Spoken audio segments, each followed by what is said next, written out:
Are you thinking about buying a house in 2022? Well, in today's video, I'm going to give you my top 5 pros and cons about buying a house in 2022.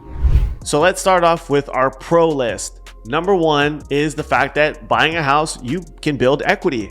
We've seen over the last several years how much of our friends who may have bought property have seen their equity rise in their properties. I've literally seen people build tens of thousands of dollars in a matter of years. Some of them even closer to $100,000, depending on where in the country you're thinking about, that they've seen equity built just by living in their property. How cool is that? That is one of the best things about being a homeowner. And number 2, it helps build your credit profile. When you're looking to build credit, the credit bureaus want to see a mix of real estate, credit cards, auto loans, and just various amounts of credit that you have. So once you can acquire some real estate, that helps build your credit profile. So I've seen clients that once they've bought a house, their scores jump up. So I think it's a great way, especially for all of you that are trying to get your credit score into the 800s. It's a good way to add that to your belt so that way you can get closer to your goal. And number 3, you have a stable housing payment. We've had a number of clients over the last several years complain about how much their landlords are increasing their rents. I've had some of you tell me that your rents have gone up by $500 a month to $1,000 a month. That is just literally insane. I can't believe these landlords are getting away with that. But when you own your own home and you have a 30-year fixed mortgage payment, that's not going to change. However, the only thing that could potentially change is your property taxes going up, but that means your property value is going up, or your homeowner's insurance, which you can always shop that around and find a lower quote, just like you would your car insurance. And for those of you that are W-2'd and need some tax write-offs, owning a home is tax deductible, and that helps. And if you don't have much that you can write off, you need all the write-offs that you can get. And let me tell you, being W-2'd, you need some write-offs. So owning a home is a great way to help offset some of that, to help when it comes tax time. And number 5, you have the flexibility to renovate your home as you so please. How many of you are renting and you can't do anything to your home because the landlord won't let you do that? Or some of you that are pet lovers, some of these landlords don't want you to have dogs because of their certain type of breed, or cats or pets for that matter. Whatever that ends up looking like, it's frustrating because you know that you love your pet. And why not be able to have them there with you? But that's the landlord and they can make the rules.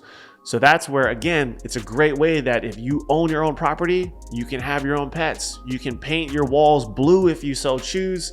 You can put in whatever flooring you'd like and do anything to the house.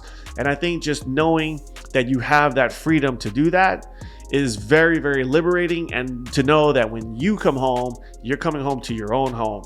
And by the way, if we haven't met before, my name is seanu Uyehara. I'm a branch manager with Loan Depot, helping you finance your homes all across America. Whether you're a first-time home buyer deciding to buy your first home, or you're a seasoned investor looking to build your rental portfolio, we've got you covered.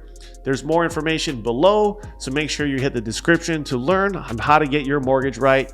And don't forget, I drop videos every single week. So if you like my content, make sure to subscribe to my channel because I appreciate all of you that watch us and subscribe and ask questions. So don't forget, we're always here to help you learn how to get your mortgage right. Now back into the list.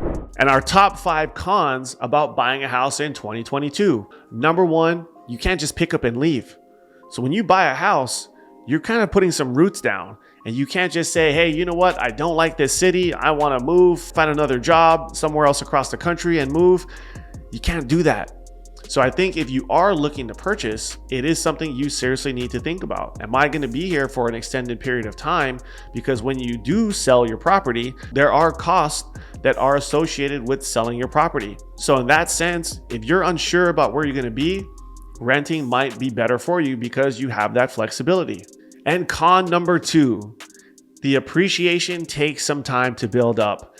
Now, again, we've been spoiled the last few years in seeing double-digit appreciation across the country, but you have to remember, real estate is a long-term game.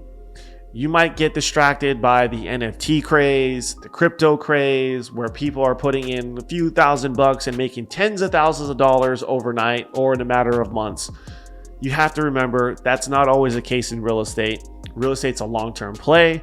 And if that's your game, real estate's your thing. But if you want a quick hit just to make some quick money, real estate might not be your thing unless maybe you're flipping houses, but you gotta have patience in the real estate game. Con number 3, the market's hot. We've been saying this for the last several years. And for some of you that have been lucky enough to find a house and close on one, you know how challenging and frustrating the market can be. So depending on what your tolerance level is, you may absolutely hate the buying process simply for the fact that it will take you multiple offers to potentially get a house or multiple months just to get something accepted. Now, for some of you, you might hate that process, but if you can get past that and look beyond the frustration, obviously there's a huge pot of gold on the other side for you. But if you can't get over it, that's definitely a con, and you're gonna wanna stay on the sidelines. Con number 4 is the maintenance. One of the beauties of being a renter is that you can just call your property manager or your landlord to come fix whatever you need in your property. Now, if you buy a property and it's your own home, it's up to you to fix it. Whether your fridge stops working or your garbage disposal doesn't work or your garage door doesn't open, any of that stuff that happens, you've got to be the one to fix it. So I would definitely recommend getting a good handyman in your phone and put him on speed dial if you can get around the maintenance yourself. And number 5, it's the costs that are associated with buying a house.